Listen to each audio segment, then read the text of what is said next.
किसान बिल लोकसभा में पारित हो चुका है, लेकिन विरोध अभी भी लगातार बरकरार है। सरकार इस बिल को बढ़ा चढ़ाकर तारीफ कर रही है, लेकिन फिर भी अन्नदाता खुश नहीं है। आखिर इस बिल में ऐसा क्या है जिसे देखकर किसानों को अपने भविष्य की चिंता सता रही है? पंजाब, हरियाणा, उत्तर प्रदेश समेत देश के कई और राज्य ऐसे हैं जहां पर किसान इस बिल का व्यापक तौर पर विरोध कर रहे हैं। तो हम आपको इस वीडियो में आपको बताने वाले हैं कि 3 ये नए बिल कृषि बिल क्या हैं, सरकार का इन बिलों को लेकर क्या दावा है और किस वजह से जो है किसान इस बिल को लेकर विरोध कर रहे हैं। तो चलिए दोस्तों, वीडियो स्टार्ट करते हैं। इससे पहले आपको एक बात कहना चाहूँगा, यदि आप मेरे चैनल पर नए हैं तो चैनल को सब्सक्राइब करें, साथ ही साथ बेल आइकन पर क्लिक करें, जिससे हर वीडियो की लेटेस्ट अपडेट आपको मिलती रहे। और वीडियो पसंद आए तो वीडियो को लाइक करें, अपने दोस्तों के साथ शेयर करें। तो चलिए दोस्तों, वीडियो स्टार्ट करते हैं। देश का अन्नदाता इस समय खुश नहीं है।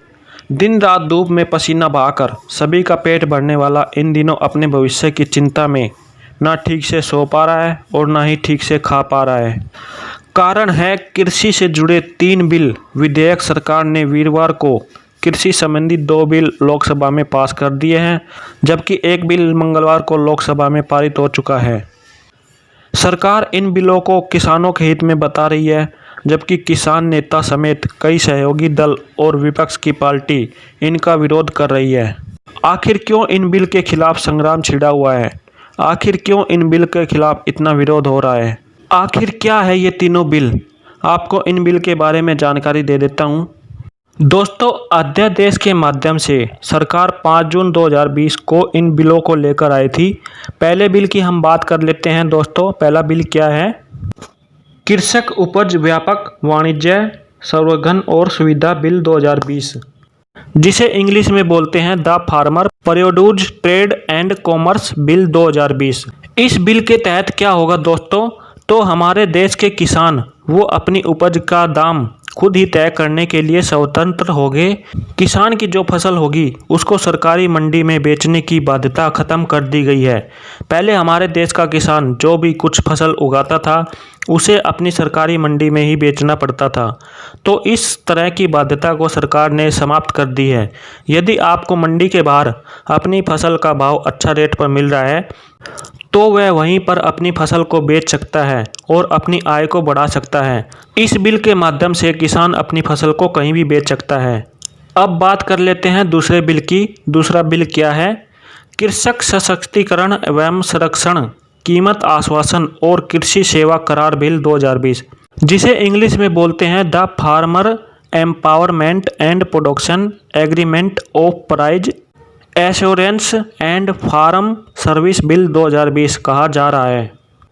इस बिल के माध्यम से किसान अपनी फसल को बोने से पहले ही अपनी उपज को किस दाम पर बेचना है इसका एग्रीमेंट कर पाएगा।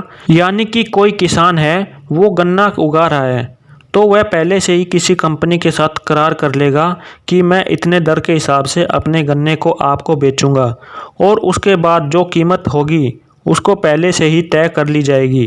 तो इस प्रकार से एक एग्रीमेंट हो जाएगा किसान और कंपनी के बीच में, और सरकार के मुताबिक इससे किसानों का जोखिम कम होगा। दूसरी तरफ खरीदारी करने के लिए कहीं जाना नहीं पड़ेगा। कहने का मतलब है कि किसान अभी फसल बोएगा नहीं, उससे पहले ही वह उसका सौदा कर सकता है, किसी बड़े व्यापारी से बात कर सकता है। अब बात कर लेते हैं तीसरे बिल की। तीसरे बिल में क्या है? तीसरा बिल है आवश्यक वस्तु अधिनियम 1955 संशोधन बिल 2020, मतलब एसेंशियल कमोडिटीज अमेंडमेंट बिल 2020। इसमें दोस्तों क्या किया सरकार ने? पहले क्या होता था कि बड़े व्यापारी थे, उद्योगपति थे, वे किसानों से फसल खरीद लेते थे, बाद में उनको स्टोर कर लेते थे और जब कीमत बढ़ती थी तो उनको बेचती थी बाजार में, जिससे काला बाजारी ज़्यादा बढ़ जाती थी और जिससे आवश्यक वस्तुओं के दाम बढ़ जाते थे। और अब सरकार इस बिल में संशोधन करना चाहती है।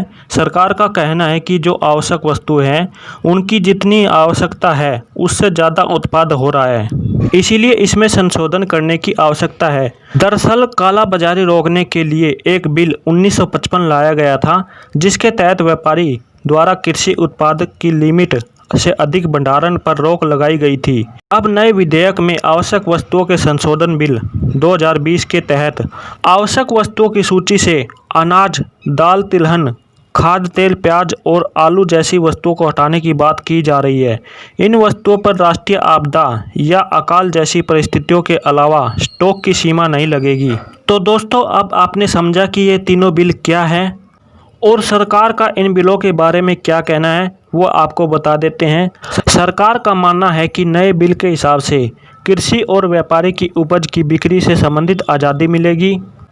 इससे अच्छा माहौल पैदा होगा और किसानों को बेहतर दाम भी मिलेंगे। इसके जरिए सरकार देश में एक देश और एक बाजार की नीति की बात कर रही है। सरकार के मुताबिक किसान अपनी उपज को किसी भी व्यक्ति, किसी भी संस्था को बेच सकता है। दोस्तों, अब जानते हैं कि इनका विरोध क्यों हो रहा है। मंडियां खत्म हो गई तो किसानों को MSP यानी न्यूनतम समर्थन मूल्य नहीं मिलेगा। कीमतें तय करने का कोई कारण नहीं है। इससे किसानों का शोषण होगा। किसान मजदूर बन जाएंगे, कारोबारी जमाखोरी करेंगे, जिससे कीमतों में अस्थिरता आएगी। इससे आवश्यक वस्तुओं की कालाबाजारी बंद हो सकती है। इस बिल का विरोध पंजाब और हरियाणा में ज़्यादा हो रहा है, क्योंकि पंजाब में 12 लाख से ज़्यादा किसान परिवार है और 28,000 से ज़्यादा कमीशन एजेंट है और कृषि से पंजाब की अर्थव्यवस्था जुड़ी हुई है। इसीलिए इन तीनों बिलों का विरोध किया जा रहा है। किसानों का मानना है कि उन्हें बड़े पूंजीपतियों की दया पर छोड़ दिया जाएगा। इसीलिए इन बिल का विरोध किसान और विपक्ष विरोध कर रहे हैं, जबकि सरकार इन बिलों को लेकर काफ़ी खुश है और लोकसभा से भी ये पास हो चुके हैं, लेकिन फिर भी विरोध जारी है। अब देखने वाली बात है कि बिल जब राज्यसभा में पेश होगा तो बिल का किसको समर्थन मिलेगा और किसका नहीं। तो ये पूरा मामला था जो बिल आए हैं और उनका क्यों विरोध हो रहा है। मैंने कोशिश की कि आपको समझा पाऊँ। आपको जानकारी कैसी लगी कमेंट बॉक्स में ज़रूर बताएं। तो उम्मीद करता हूं कि दोस्तों आपको हमारी ये वीडियो पसंद आई होगी। अगर आप हमारे चैनल पर नए हैं और अभी तक आपने हमारे चैनल को सब्सक्राइब नहीं किया है तो अभी आप इस चैनल को सब्सक्राइब कर लें, वीडियो को लाइक करें, ज़्यादा से ज़्यादा अपने दोस्तों के साथ शेयर करें। आपको मिलते हैं अगली वीडियो में, तब तक नमस्ते और thanks for watching this video.